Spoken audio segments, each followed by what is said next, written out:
Yeah, my wonderful people, viewers and subscribers, say good morning once again, or good afternoon, good evening, happy Sunday. This Sunday, today Sunday, it's going to be fire for fire. Anyway, something just hit my desktop now. The information reaching me here now is that the IPOB Nigeria have joined the protest. Even when the government of Biafra government in exile says otherwise, but now they have joined the protest. How do I know? Make una see the headline.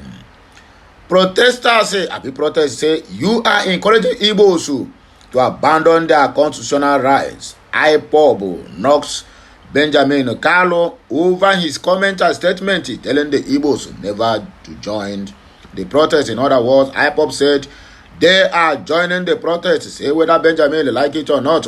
Say they don't care or what he think or say. And I don't hear them. I don't be say tomorrow now you go they ask me how do I see it? How do I know it? Where is the video? Some people said sometimes you are judging yourself. Anyway, sir, my brother, everybody it is entitled to their own opinion and they have right to over it. So we are going to go straight to the reason why we are here this morning. We don't have much time to waste because today it's going to be fire for fire. So please like, share, comment, and make sure you subscribe to my channel for more interesting videos coming your way. Don't forget the trending hashtag Biafran Mass Exodus 2024.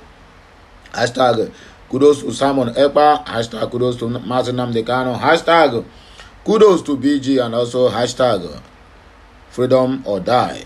Hashtag release Mazi Namdekano. The headlines which I are going to expect in this very video. Come outside, let them eat you raw. DJ Switch, Daz, Wike, and Asara Dokubo, where they want their mouth to say, even now as I'm talking to you now, Wike now is begging. Wike now is begging protesters in FCT, say, let us dialogue. But before you are warning your mouth, the time is supposed to encourage them, tell them there's no need for protest. The government is going to do the needful. Government have taken a social decision or they have taken social part to make sure that they ameliorate the poverty and hunger in the land. No, you use that time and warning them. I'm going to do this one on 1st of August. I'm going to do to honor monarchs. Who monarch help? I mean a monarch now they give the hungry ones food. After all said and done, you see after them call them that they are criminal, they are armed robbers coming to protest. Now protest don't say it now. Now you the beg now say may they come for dialogue. Now thunder we go fire you. See they do press up in Afghanistan. Ndara. No discriminatory tax policies against Igbo traders. Kwara internally generated revenue. Internally response squad. What did they talk about? According to God, we destroy Yoruba people. Protesting against Turumbu's government, Lege, Miami. You see them now. They are the reason why the country is not good because everybody want to protest anyone. Protect anyone that come from their side because they have one thing or the other to benefit from it. Anyway, my wonderful people are here. We go start our news. So remember, like, share, comment, and make sure you subscribe to my channel. The Council to the Indigenous People of Biafra, IPOB Ifeanyi Ejiofor, has berated the Deputy Speaker of the House of Representatives, Benjamin Kalu, for telling Igbos to sit at home and boycott the hunger protest to avoid being slaughtered. Ejiofor insisted that Kalu's comment was uncalled for and demonstrated that Ndi Igbo had become an endangered species even under their political leaders. He stated this in a statement he issued to journalists on Friday, adding that the notion that Ndi Igbo will be slaughtered by exercising their constitutional right to protest is an unfortunate reality. But let us call a spade a spade. Let me just pause it here and drop this thing that came to my mind. Let us call a spade a spade. If Benjamin Kalu, a deputy speaker, can come out to voice this kind of make that kind of video telling Igbos to avoid to slaughter them, that means he's not representing the Igbos. That is number one. And number two, that means there is a deliberate plan to slaughter the Igbos. Yes, because he who alleges must prove. He alleged, so he must surely prove where he had that they are planning to slaughter the Igbos. There's a different meanings to that video that young man made. Forget about the one that Ohaneze said, the one that IPOB Nigeria, IPOB abroad, whatever. Forget about the ones they said. But from a political leader, at least he is number 4th man, I'll be number 5th or number 6th man in the country, deputy speaker, to come out to voice that. That means Igbos' lives are not guaranteed in Nigeria. In fact, that's the simple truth. They are telling you that I'm not there to represent all of you because as a deputy speaker, you're supposed to have a veto power to tell these people, stop invading our land. Stop the militarization, stop the politicization, stop at every single provocation you begin to pipe people. That means he's just there. In fact, he's just there as a statue. None of his word will be honored because they just put him there to remain there as a stooge to the Fulanis or to the Yorubas. The statement read in part. I find this statement from a prominent Igbo political figure deeply concerning, as it essentially sought to encourage Igbo to waive their constitutional guaranteed rights. If Benjamin Carlo had advised Igbo to refrain from participating in the end government protest for any reason other than the fear of being slaughtered, I would not have criticized him as harshly, nor would many others who think critically. For those of us who analyze such statements, the implications of this reckless remark highlight the precarious status of Igbos in Nigeria, now seemingly acknowledged and covertly reinforced by their political leaders. Individuals who should be vigorously combating the long-standing injustice faced by their people. Historically, Igbo people across Nigeria have been victims of violence during times of crisis or protest, often at the hands of fellow citizens and even Nigerian security forces meant to protect them. Ejiofor added that the deputy speaker, who hailed from Abia State, should have first-hand knowledge of the hundreds of innocent people who were abducted during military operations in the state and are still being abducted. Did he have? He have, but can he say he cannot? Come outside though, let them eat you raw. Celebrity disc jockey Obianuju Ude, popularly known by her stage name as DJ Switch, has challenged the Minister of Federal Capital Territory Nyesom Wike and ex-militant leader Asare Dokubo to go out and stop Nigerians frustrated by hunger from engaging in the hunger protest. Human rights activist DJ Switch advised the federal government that only food and economic prosperity from good governance can stop citizens from engaging in the hashtag End Bad Government in Nigeria protest. A former Niger Delta militant Asare Dokubo and FCT minister Nyesom Wike had warned protesters to stay away from Rivers State and Abuja, respectively. While Dokubo threatened violence on protesters, Wike said he would not allow disgruntled people to disturb the peace of FCT in the name of protest. On her X handle on Thursday, Switch wrote, "The only thing that can stop hunger is food, not guns, not tear gas, not threats from fat globs like Asare Dokubo and chicken feed Wike. I wonder why they are hiding now. Come outside, let them eat you raw." One of the leaders of the 2020 NSAS protest, Obianuju, had advised citizens on the first day of the hunger protest, August 1, to take look for one another. To take look out for one another, to encourage Nigerians to brace up and see the hunger protest as another opportunity to achieve good governance in the country. Intimidation is standard tactics for the Nigerian government. That is all they have. We, the people, have will and desire for a working Nigeria for all and not a select few. The more they threaten with violence, the more that desire for will for change persists. Please, do not let this be NSAS 2.0. Do not fail yourselves and render meaningless sacrifices to be made. Never in the history have there been change without sacrifice. The time, I believe, is now. DJ Switch wrote. Moving forward, no discrimination or discriminatory tax policies against Igbo traders. Kwara IRS. The Kwara State Internal Revenue Service has debunked the allegation of discriminatory tax policies leveled against it by Igbo traders in Ilorin, the state capital. A statement by Fumi Lola Oguntobi, head of corporate affairs unit of the agency in Ilorin on Saturday, reacted to the false, malicious and inciting publication by the online medium International Center for Investigate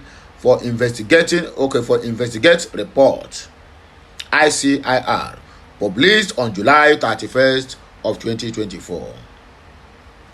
The statement read in part, "We are tempted to believe that this false narrative was at the instance of some members of the Kwara State Igbo Traders Association, which has recently instituted a legal action against the service of 12th July 2024 on the same subject matter before the Kwara State High Court in suit number KWS/308/24 one course investor and 90 ORS versus Kwara State Internal Revenue Service IRS and 2 others.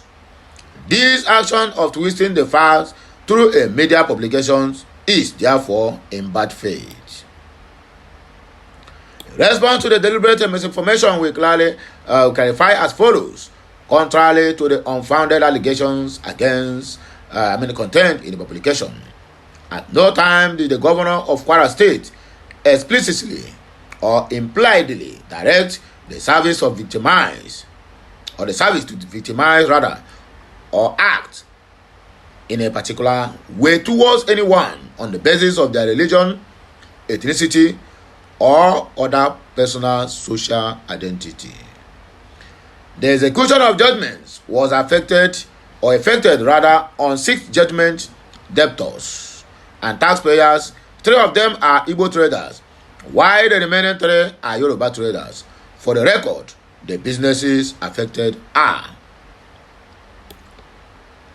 for Igbo trader judgment debtors, an electrical appliances store with business address at number 154 Ibrahim Taiwo Road, opposite Stadium Gate, Ilorin, a boutique dealer with a business address at number 12 Taiwo Isale Ilorin, opposite Gada Market, and a dealer in automobile spare parts at Ibrahim Taiwo Road, adjacent La Perea Tech, Owoni Boys Buildings, Ilorin.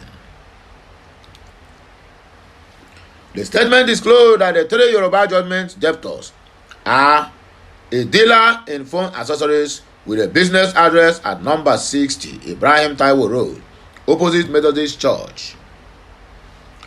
Taiwo Isale Ilorin, a trader at number 147 beside Guarantee Trust Bank PLC, Ibrahim Taiwo Road, and a business rendering educational service at number 278 Upper Taiwo Road beside Mama From Store. We have made these disclosures as a matter of probity to give the lie to the wicked claims that any specific individuals are being targeted. The service has adopted a non-discriminatory policy on prohibition of associations on assessment and collection of personal income tax in compliance with relevant provisions of the federal law, which is the Personal Income Tax Act of 2011 as amended. The service will not just join issues with the publisher and cohort over issues that are already pending for adjudication before a court of competent jurisdiction, as doing so will be sub judice. Against this background, and as a reputable agency that firmly believes in the principles of the rule of law and judicial processes, we will not allow anyone to drag the service hard-earned reputation in the mud.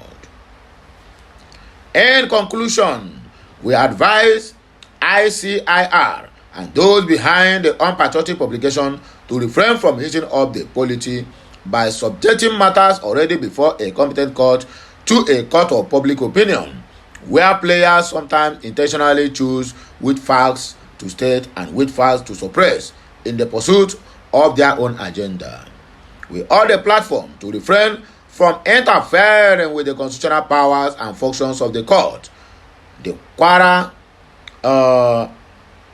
Inland Revenue Service statement added. The last but not the least, God will destroy Yoruba people protesting against Tinubu. Lege, Miami. Yoruba actor and matchmaker Adams Kehinde, popularly known as Lege, Miami, and say Yoruba people the protesting against President Bola Ahmed Tinubu's government will receive punishment and destruction from God. Lege, Miami said he believed Tinubu presidency will deliver good governance in Nigeria. He added that Yoruba people should learn and behave like Ndibo, who did not carry out protests in the southeast region. In a video on his Instagram handle on Friday, Miami said he and his friends in Somolu residency refused to participate in the hunger protest because they believed in President Bola Ahmed Tinubu's capacity. In the video that went viral on social media on Saturday, he said, "I want to tell the Fulani government of Nigeria something that I want them to notice. Firstly, if we are talking about the Igbos, they are doing well in Lagos State. I know some Yoruba people are unfortunate. 100% of Igbos in other states didn't protest, and their states are 80% peaceful, even in Lagos State. The responsible ones didn't say anything. They supported Bola Ahmed Tinubu. However, 10% of them who have mixed with the Yoruba are the ones causing trouble in the country. But God will punish and destroy their lives. Look at me very well. I was stubborn and strong, and my Lege Miami was used to cover the destructive part of me. I can't destroy. If you truly born of your parents as a Yoruba person who is unfortunate, come and face me, you will die. It will be on your back when Nigeria gets better." There is no protest in Somolu. This is the Somolu area where we were born and raised. As we are like this, we cannot be against the government. This is because we want to be patient so the government can do what it is doing. We believe in the government of Bola Ahmed Tinubu. We know he will deliver. Everywhere in Somolu is peaceful, according to this gentleman. So my people, when I don't hear them all, and I hear the whole matter, we will take conclude them. So make sure to like, share, comment, and make sure to keep subscribing to this channel for more interesting videos coming your way. My name is still remain Amandia Neze, reporting from the platform of Okute Daily Talk. I'll be right back. Emesiano.